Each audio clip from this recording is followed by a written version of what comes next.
దేవుని వాక్యంలో వెళ్దాం. స్తోత్రం ప్రార్థన చేసుకున్నాం. కృపా కనికరంగా పరిశుద్ధ ఈ వాక్యం ద్వారా మాతో మాట్లాడి ప్రభా, ఈ దినము ప్రభా తండ్రినైనా 13వ దినమున డిసెంబర్ మాసములో ప్రభా తండ్రి మీరు ఇస్తున్న తండ్రి వాక్యమును బట్టి వాగ్దానాన్ని బట్టి స్తోత్రాలు చెల్లిస్తూ మీరే మాతో మాట్లాడి అందరితో మాట్లాడి ప్రభా మా అందరితో మాట్లాడి మేము మయం పొందుకోమని యేసునామములో తండ్రి ఆమేన్.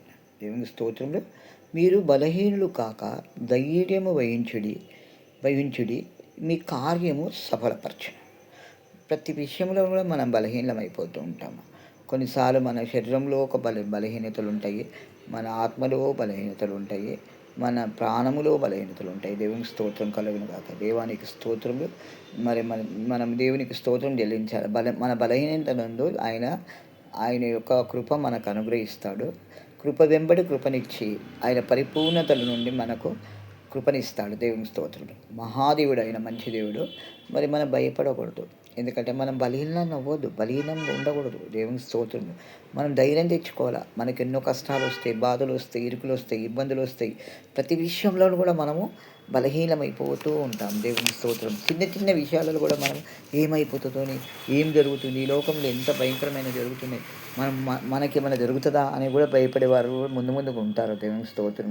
రేపటి దినం గురించి కూడా చింతిస్తారు, భయపడుతుంటారు. హల్లెలూయా, రేపు ఏమవుతుందో తెలియదని. అలాగా ఆ పరిస్థితిలో మనం ఉండకూడదు. దేవుని స్తోత్రంలో ఆయన అంట మన బలహీనతలు మీరు బలహీనులు కాక అంటున్నాడు. మన ఏం చెప్తున్నాడు? మీరు బలహీనులు కాక ఆయన నిమిత్తం, దేవుని నిమిత్తం మనం బలము ధరించుకోవాలి. ఆయన కార్యాలన్నీ కూడా సఫలపరుస్తాడు. శక్తిహీనులను బలాభివృద్ధి కలగజేయవాడని అంటాడు. శక్తిహీనులకు బలాభివృద్ధి కలగజేసే దేవుడు.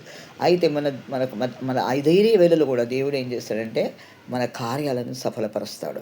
ఇప్పుడు మనం క్రిస్మస్ మాసంలో అందరూ క్రిస్మస్ ఆరాధనలో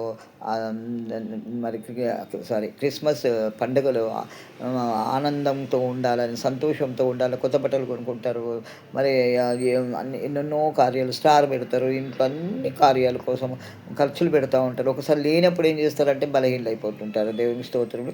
మరి ఆ విధంగా ఉన్న సమయంలో ఆ బలహీనతలు కూడా దేవుడు మన కార్యాలను సఫలపరుస్తాడు. లేనప్పుడు మనం అడిగినట్లయితే దేవుడు మనకి ఇస్తాడు.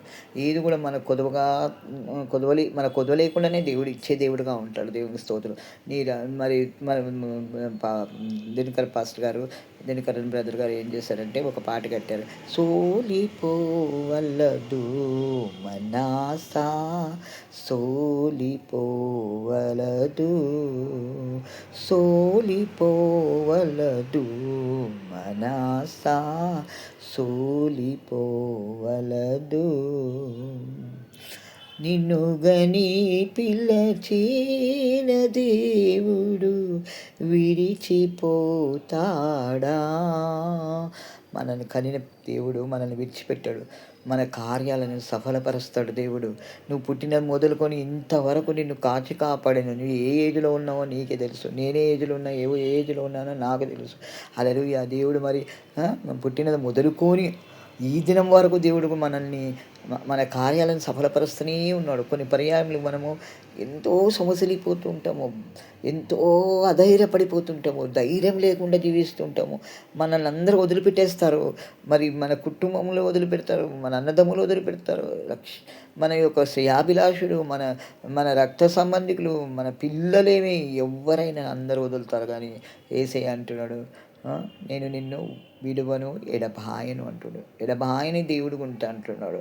ఎడబాసే దేవుడా, ఎడబాయని దేవుడుగా ఉండి మనల్ని నడిపిస్తాను. ధైర్యం తెచ్చుకో అంటున్నాడు. నీ బలహీనతలు అక్కడ పక్కన పెట్టు, ప్రార్థన చెయ్యి. శక్తిమంతులు అవుటకి ఏం చేయాలంటే ప్రార్థన చేయాలంటే. ప్రార్థన చాలా ముఖ్యమండి. ప్రార్థన చేస్తేనే నీకు శక్తి వస్తుంది. నువ్వు ఎప్పుడైతే బలహీనవో నువ్వు పరీక్షించుకొని చూసుకో. నేను కూడా ఎప్పుడైనా బలహీనం అయిపోతాను అనుకో, వెంటనే లేచి నేను బలం తెచ్చుకునేంతవరకు ప్రార్థన చేస్తాను. అప్పుడు ప్రార్థన చేసినప్పుడు దేవుని యొక్క బలము మన మీద బలమైన